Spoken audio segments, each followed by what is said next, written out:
The Express Rail Link's co-location arrangement at West Kowloon Station will allow passengers to complete Hong Kong and mainland clearance procedures in one go. All the cities covered by the National High-Speed Rail Network will then be within easy reach. Mainland personnel will only perform duties in the mainland port area inside the station and nowhere else. Just like Shenzhen Bay Port, co-location traveling easy and hassle-free. Co-location clearance, one-stop convenience. Mano a mano between the masked singer and the coach. 你们自己选一个。你是。你猜。 Stiff competition awaits. Ogawa Master Drive proudly presents Sing China Season 2 National Day Special. Saturday at 12 midnight on Channel 99 ViuTV.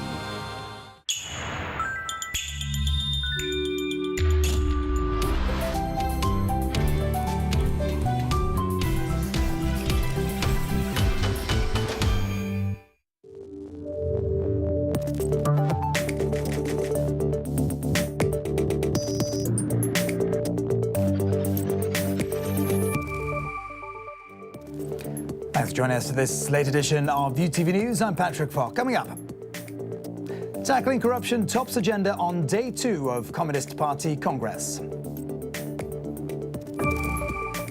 Chinese GDP growth figures dropped by just 0.1% as it continues to expand at one of the fastest rates in the global economy. And locally, pro-democracy lawmakers outraged as LegCo agenda swapped to discuss railway joint immigration first. All right, first up on day 2 of the Communist Party Congress, disciplinary committees told the media China will no longer be lax in dealing with corruption. Central Commission for Discipline Inspection Deputy Secretary Yang Xiaodu said since the last party congress, more than 1.5 million cases of graft allegations have been investigated. Nearly 60,000 people were handed over to the judiciary. 440 people were penalized, including 43 top-level state officials. Meanwhile, the development of the Chinese economy is also in focus. Here's more from Sandy Huang, who's following the Congress in Beijing. One of the focal points of this year's National Congress is the concept of beautiful China. Chinese President Xi Jinping proposed the idea of building a strong, open, prosperous socialist country in the next 30 years in 2 stages.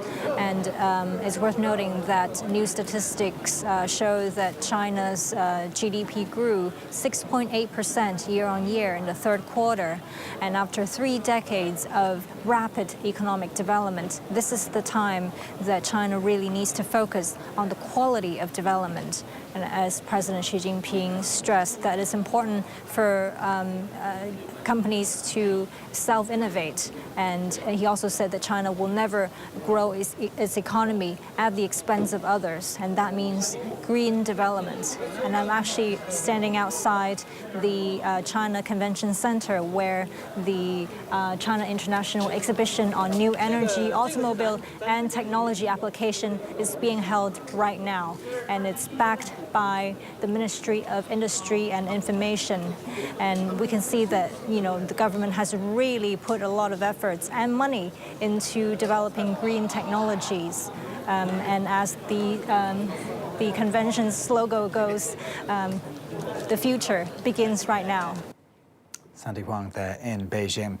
And we're switching to local news now. Lawmakers have agreed to push back a debate on the Stamp Duty Amendment Bill to make way for talks on the Express Railway's joint immigration proposal.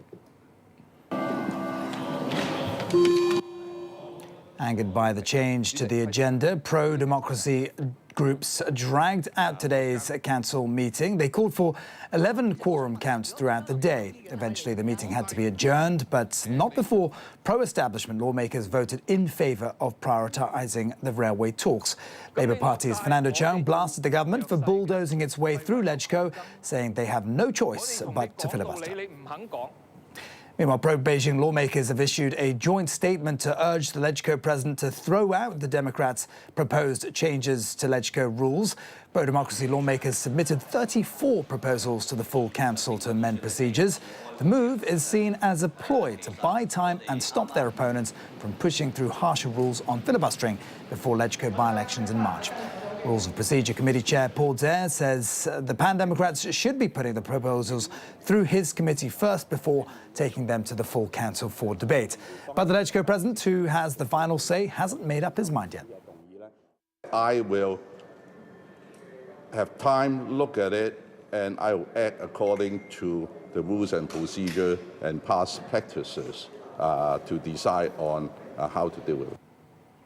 Well, changes have already been imposed on the Finance Committee. Lawmakers are now only allowed to speak for 1 minute when they're discussing the motion on shortening the duration of voting bell. And those who've been kicked out from the meeting won't be allowed to return on the same day. The committee chair says it's aimed at improving efficiency and warned the opposition not to cause trouble in tomorrow's meeting. Other news, waiting times for elderly care services could get longer in the next couple of years. That's according to the welfare chief, who admitted it'll be difficult for the government to keep its policy address promise and speed things up. Lord Chi Kwong said it's impossible to meet the chief executive's policy goal within the next 2 years, but it must set a target. Right now, elderly folk have to wait 11 months on average for community and home care services. An ageing population means it'll only get worse, and manpower shortages aren't helping either.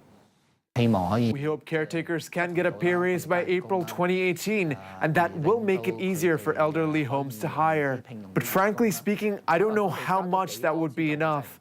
I believe it won't be enough anyway because there aren't enough workers. That's why importing foreign labor has to happen sooner or later. MTR has blamed severe traffic disruptions on the Kwun line in August on a rusty copper cable transmitting unstable signals. An investigation found a corroded copper cable installed on the side of the track of 19Oct2017 station had been sending conflicting data.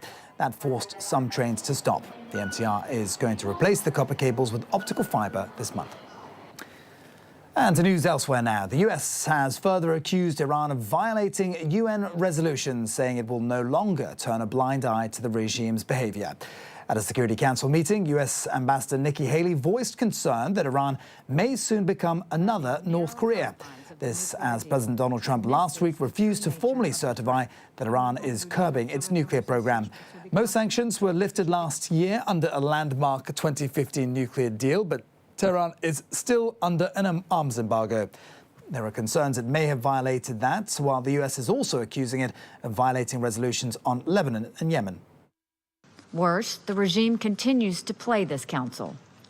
Iran hides behind its assertion of technical compliance with the nuclear deal, while it brazenly violates the other limits on its behavior. And we have allowed them to get away with it. This must stop.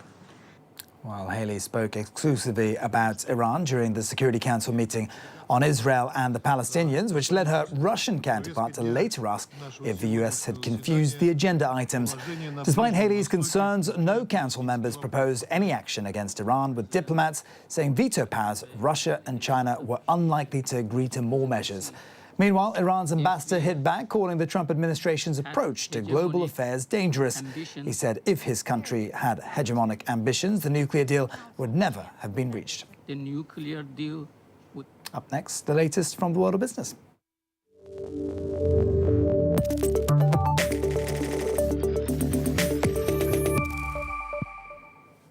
Okay, we begin with some Chinese market action. The Shanghai and Shenzhen blue chip index fell by 0.33% today, dragged down by telecom stocks in particular. And it was worse here in Hong Kong. The Hang Seng emerged from the session with a bloody nose, falling almost 2% following a late plunge in shares. Profit taking likely among the reasons, which saw all of the markets here falling, led by Hong Kong-listed mainland companies. In the US, though, the Dow Jones Industrial Average closed above the 23,000 level for the first time ever. IBM helped drive a jump in the index, which took only 54 days to rise from 22,000 at the beginning of August. The global rally in stock markets, with analysts pointing to a strengthening global economy, low inflation and improving corporate environment as well. Twitter says it's toughening up its rules on sexual harassment with stronger penalties for misconduct in a move that might surprise some. The microblogging platform has long advocated for free speech, which in turn means so-called trolling and abuse has thrived in its space. The new guidelines, though, will allow bystanders to report unwanted sexual advances, which previously had to be reported by users directly involved in the situation. Twitter CEO Jack Dorsey said they're also rolling out stricter rules on hate symbols and imagery in the next few weeks. Not everyone's convinced it's a good idea, though. Twitter's taken such a strong stance to say, isn't it better to not have these conversations behind closed doors and instead have an open platform? What's interesting now is Twitter deciding, but some of those things that are said when you open the closed door are not appropriate. And we're going to decide what's appropriate to say and what's not. Well, many in the developed world might be wringing their hands over online abuse. In Africa, though, some are worried that rulers are shutting down internet access to quell popular protest and free speech. And as David Pollard reports, it's been described as a growing threat to democracy and even economic activity in some of the world's poorest countries. Most of us take it for granted. Getting your connectivity back in Cameroon was reason to party after the government shut the internet down for 3 months. The case of Cameroon is particularly worrying. We estimated that the country had lost 4.5 million euros in 94 days of internet shutdown. It forced some developers to move, these relocating from the startup hub in Buea to New Bonaco to carry on. And basic freedoms appear in danger as much as the bottom line. Since the start of 2016, 13 African governments are thought to have used shutdowns during mainly elections or protests on 21 separate occasions, triple the number of the previous 2 years. We fear that it's likely to continue because up until now, the international community and specifically allies of these states which have used internet shutdowns have been quite silent. Activists say newer methods are on the rise, throttling to reduce bandwidth or filtering to block specific sites like Facebook, Twitter and WhatsApp, or forcing telcos to cut access to mobile customers, sometimes with help from outside. It is a testing ground for authoritarian practices. And we've seen some of these Western companies selling surveillance products to repressing regimes such as Libya, such as Gabon. 2016 was the 6th straight year of decline in internet freedom, according to one report, while the economic bill goes the other way. Shutdowns in sub-Saharan Africa estimated to have cost over $200 million just since 2015. Many users thinking twice about how and where they log on, for fear of getting switched off. All right, it's time now for a breather, but when we return, the quiet could just be this year's theme for the annual Hindu Festival of Lights, Diwali.